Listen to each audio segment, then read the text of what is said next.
Hi guys, welcome back to my channel. So today's video is a recent purchases update video. I haven't done one of these in a little while, so I thought I'd update you on some of my more recent buys.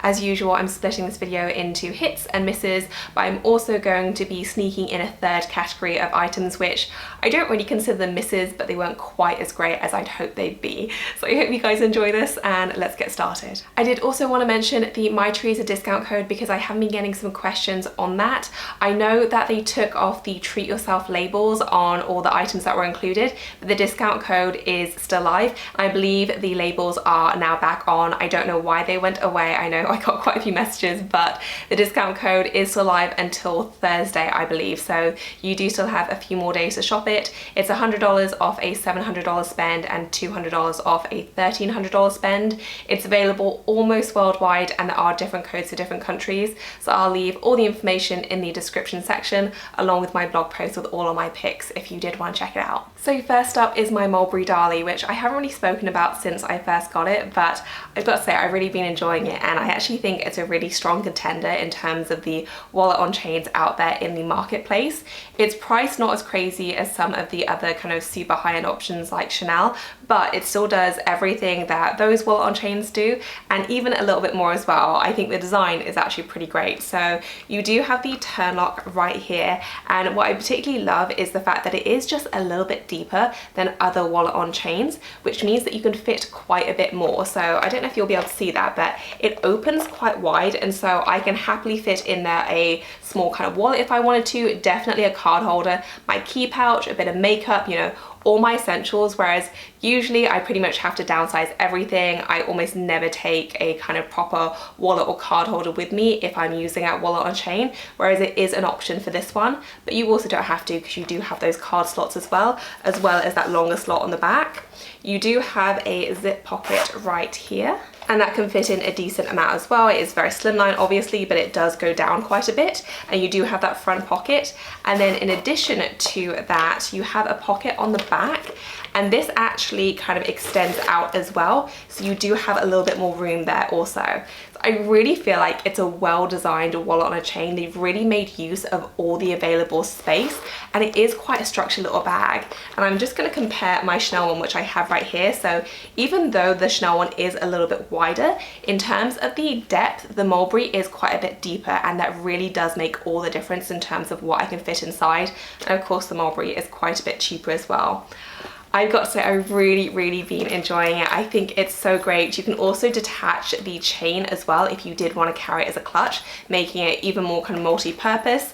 You don't have any leather straps or leather sections on the strap, so it is just a chain, but it is actually very comfortable as well, partly because even though it's an all leather bag, it's actually very light. So as I said, I have really been enjoying it. It's really impressed me, and to be honest, all of my recent Mulberry purchases have just been such growers, I guess. You know, I liked it enough to get the item in the first place, but they've just proven themselves in terms of the functionality, the wear and tear, the look. I just think they're great. So very happy with mine, and if you're looking at this line, I would recommend it. I think it's a great value option. It's still obviously a luxury bag, but it really does have some great functionality, and I think it looks beautiful as well. Next up is my Saint Laurent Circle bag, and I've just been loving this thing so much. I've been reaching for it a lot more now that the weather's a bit warmer. It's not even particularly warm outside because it is still quite cold, but I guess because the days are longer and the flowers are out, it just feels like kind of spring is here. So I've been wearing much lighter colors, and this has just been the perfect companion.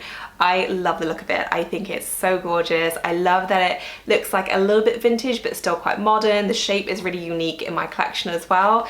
The hardware is beautiful. It's kind of like, it is gold hardware, but it's almost like a vintagey gold hardware, so like a brush style. Super pretty. You do have this leather strap as well, so it is very comfortable to wear, and I just think this is gorgeous. I would say I don't think it's without flaw, so I want to go over the cons. Even though this is definitely a hit for me and I love it, I don't think it's going to be for everyone. So the zip is very smooth, which I love, but the capacity is very small, so this definitely is a mini bag. I feel like it looks a little bit bigger than it actually holds. For a start, when you open it, it doesn't have the widest opening.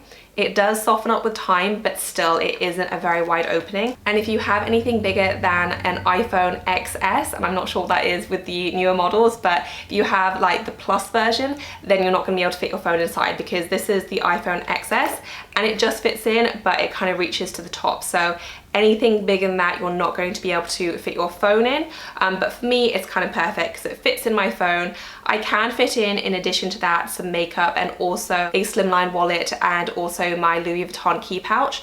But even then, that's pretty much at capacity. So I tend not to use a proper wallet, and I tend to go for a card holder, which is just a little bit slimmer. So it is definitely a small bag, and because the opening doesn't extend very far down, it's not that easy to maneuver. So if you wanted to pack it really full, it's not that easy to get your belongings in and out of.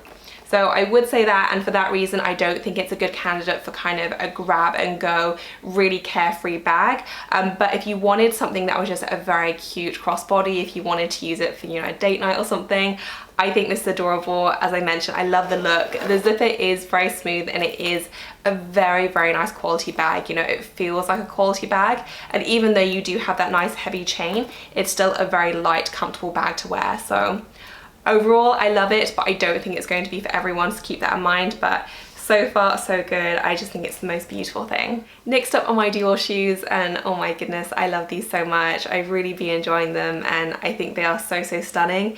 Again, these are not completely flawless, so I'm going to be going over the cons of the shoe in a second, but I've really been enjoying them. I love the fact that even though I do think it's a statement shoe, it's still very, very easy to pair. You know, you don't have to plan your entire outfit around it. You can still dress as you usually would and just add these shoes on, and they just add that little something extra to your look. So I love that. It obviously helps that I got them in a very neutral colorway. You know, I just got them in the black kind of weave, but yeah, in terms of looks, I absolutely adore these. In terms of comfort, so these aren't like slippers at all, but they are pretty comfortable. They do take a little bit of breaking in. When I first wore them, they did pinch a little bit, but every time I've worn them since, they do seem to get a little bit more comfortable. The sling back, I did have the exact same problem as I did with my Manolos, and thank you so much to everyone who recommended fixes for that. So I got so many of you commenting to basically use a heel guard and cut a strip of that away and use it to secure the sling back, which I've done. It's not on here right now because I'm kind of having to share amongst my other shoes, so I need to order some more in, but it does work in terms of keeping the sling back secure. So I should probably apologize to my Manolos because that has fixed it, and it appears that it wasn't actually an issue with those particular shoes, but sling backs in general with me. So that does fix the problem. I have tried it without anything at all, and they do slip down just the same as the Manolos. So keep that in mind. You will have to do a little fix if your feet are anything like mine, but that does seem to have solved the problem, and I do think that they're pretty wonderful. They're not comfortable in terms of these would be, you know, an all-day shopping shoe for me. These are much more of a kind of dinner, going out somewhere with a little bit of walking, but not too much. Definitely not kind of hiking appropriate comfort levels, but overall, I'm really happy with it. I think they look great, they're comfortable enough, and yeah, just a beautiful, beautiful shoe. And finally, before I move on to my kind of in-between hits and misses section, I wanted to briefly talk about my belt because I have been getting so many questions on it. I feel like this is just turning into a general chit chat about luxury goods, but a lot of you are asking me about sizing for both this and my Saint Laurent belt, but mostly the LV one. So I went for the size 75. I had originally bought the size 80, but I really wanted to primarily wear this as a higher up kind of waist belt with skirts. So I wanted quite a close fit. And for me, the 75 was a much better fit. If I wanted to wear it both as a kind of lower denim belt as well as a higher up skirt belt, then I think I would have probably stuck with the size 80. But I'd also keep in mind that I do have quite big hips, and so the difference is much more noticeable on me. So if that's not the case for you, then you're probably not going to have as much of an issue with the sizing. But for me, I kind of had to make the choice, and I knew I wasn't really going to be wearing this with denim that much.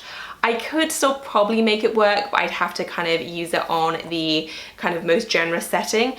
So for me, this is really only a skirt belt, which I'm happy with, and that's what I bought it for. But You could, depending on your body shape, potentially wear this both ways, but otherwise I would perhaps size up. And then I did also just get my other Saint Laurent belt in, like literally today I got it through, so I did end up sizing down to the size 70 in the Saint Laurent belt, again just because I primarily wanted to wear this as a skirt belt, not really interested in wearing this with jeans, at least not right now. Maybe I'll experiment, but I kind of bought it for skirts and dresses, and so I got the 70 in the Saint Laurent belt, which is included in the My Teresa promo, and then I got the 75 in the Louis Vuitton belt. Now onto my in-between hits and misses section. I do feel like I'm cheating a little bit with this, but I don't feel like these do count as misses, but they haven't been overwhelming successes either. So first up is my mini Lady Dior, and I have a lot of thoughts on this bag because I think it is ridiculously beautiful. It is genuinely so stunning and so ladylike and just adorable in every single way, but this is quite possibly the least practical bag I've ever owned at this kind of price level. It's very expensive and it also just looks glorious, so I understand why it's so expensive, but it's not a very user-friendly bag, I'd say, and that's for a few different reasons. So one, the capacity is very, very small. You do have this kind of flap to get in and out of, but it's a small bag. It's quite a rigid structured bag as well, so you really can't fit a lot in there, and there's also not a lot of give either. So that's something to keep in mind. That wasn't a surprise though. I knew that going in, you know, it's not kind of surprisingly small. It's small and it doesn't fit a lot in, so there is that. It's not that easy to access because of this flap, and so it's not the most user-friendly bag in that way. I'd also say that the leather is actually very, very delicate. So this is lambskin, I believe, and I do have other lambskin bags, but this seems to be more delicate than usual, and I actually do have some dents on the bottom, which I didn't actually notice when I unboxed it, but they were there kind of brand new, and they are fairly faint, but they're definitely there, and so ever since I spotted those, I've been very, very careful, and that's even with the kind of feet on the bottom as well. But the lambskin does seem to be very much on the delicate side. And then moving on to the straps. The straps are kind of annoying when you're wearing it either crossbody or just on the shoulder, because they really kind of flap around a lot, and I don't always know how to position them when I am using it with the longer chain. So I feel like they could kind of benefit from being a little bit more structured than they actually are. At the moment, they just kind of flop around everywhere. I do have the chain right here as well, which I did detach for the purpose of this video. The chain is very nice quality, but it's also very heavy, and in combination with the bag, it is actually a surprisingly weighty bag for something that is so small. I guess because there is quite a lot of hardware involved, but it's definitely not a really light bag. And so, you know, in summary, it is quite heavy, quite difficult to get into, quite delicate, and it doesn't fit very much. None of which sounds particularly good, I know, but it looks beautiful, and I don't think that it was ever intended to be, you know, a super practical, go anywhere, super carefree bag. So I feel like you kind of need to know what you're getting into when you get this. This isn't, you know, a fuss-free style, you know, even compared to like my Chanel Mini. That's very much, you know, you can put it on and not really think about it too much. That really isn't the case here. But I do think this is almost kind of like jewelry in the same way that some of the more delicate Chloe styles are kind of like jewelry. It's very beautiful. There are a lot of kind of bells and whistles with the charm. You have a lot of hardware, and it's just gorgeous. So in terms of practicality, it doesn't do very well in terms of scoring. I think it's not practical in any way, but it makes a statement, it looks gorgeous, and if you love the look, I feel like you're pretty much going to be willing to forgive it for all those other sins. So again, not one if you wanted a really carefree go anywhere style, but I don't feel like looking at it you'd assume that anyway. So yeah, not high marks in terms of functionality or practicality, but I love the look of it, and I can't help that I love the look of it, but I just think it's gorgeous. So definitely a mixed one, definitely something to kind of really consider if you are looking at this bag. I am still really happy with it because I love the look of it so much, but it definitely won't be for everyone. And then next up, I wanted to quickly mention my Saint Laurent Lulu in the medium size, because I did mention this in a previous video that I wasn't really getting along with it, mainly because it's a little bit bulky, and I also felt that the shoulder strap sat too high on me, so I didn't find it to be a very comfortable style. I didn't really feel like I could put my arm down, it just kind of had to kind of stay up there. So I didn't love it for those reasons, but I wanted to mention it because I did actually lend this to my mum, who's quite a bit shorter than me. So she's 5'2", I believe, and I'm 5'7", and she doesn't have any of those issues. So those extra inches, kind of that difference, really seems to make a big impact when wearing this bag. She finds it very comfortable even to wear on the shoulder, and she just didn't have any little bugbears that I did. So something to keep in mind if you are on the petite side, you might have none of the issues that I reported. I still do have the issues, so I do tend to only wear this by hand. I would say that now that I have the small size Lulu, I do prefer that on me personally.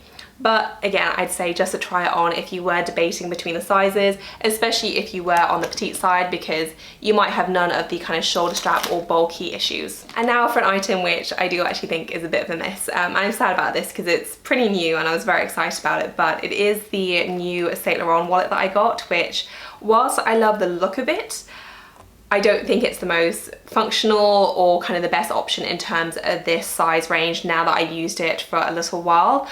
Even though I think it looks beautiful and I think it's going to wear really well, mainly because of the great grain leather, which I love from Saint Laurent, it doesn't make use of its space as well as other styles. And to illustrate that, I do have a Louis Vuitton wallet here, which is the Victorine, which I loved a bit, and it fits pretty much the same in terms of capacity. It's laid out in a slightly different way. So the Louis Vuitton one just opens up like so, and you have the coin section right here. Whereas the Saint Laurent, you do have a separate section for the coins, and then you have just the fold out bit right there. But even when just using it, it doesn't really fold out that much. So a normal wallet I would expect to kind of completely fold out, but when you do that, it creases quite badly here, and so you're just kind of stuck only being able to open it kind of part of the way, which I've got to say is a little bit annoying. And again, if I'm contrasting that to my Louis Vuitton Empreinte wallet, it just almost kind of completely folds out straight. You know, it's very easy access, but the leather isn't kind of compromised in any way either. So I'm a huge fan of this wallet. Yes, it's expensive, but I think not only is it beautiful quality, but it wears really well, it looks great, and it's also just very, very well designed in terms of making use of the space available. Whereas this one is a great deal more bulky, and even though I do think it's going to wear well, again, because of the grain leather, it's just a little bit awkward in terms of its opening. So it's nice, but if you're looking for a kind of compact wallet and you're not completely set on the look, obviously if you only like the look of these Saint Laurent pieces, then that's a different story. But if you're a little bit flexible with what you're going for, I do think that the Louis Vuitton is a better option, or even other styles out there, but I don't think that they've made the best use of their space available here. So that is it for this video, guys. I hope you enjoyed it. I hope that you guys are doing well and staying safe and healthy and just keeping your spirits up, because I know it's crazy right now, but I'm sending you all of my love. I'm going to try and get more videos out to you guys. Obviously I've had all my plans cancelled as well, so I am going to be working to do a few more videos. And yeah, I just hope you guys are doing okay. So thank you so much for watching. I will see you in my next one. Bye guys.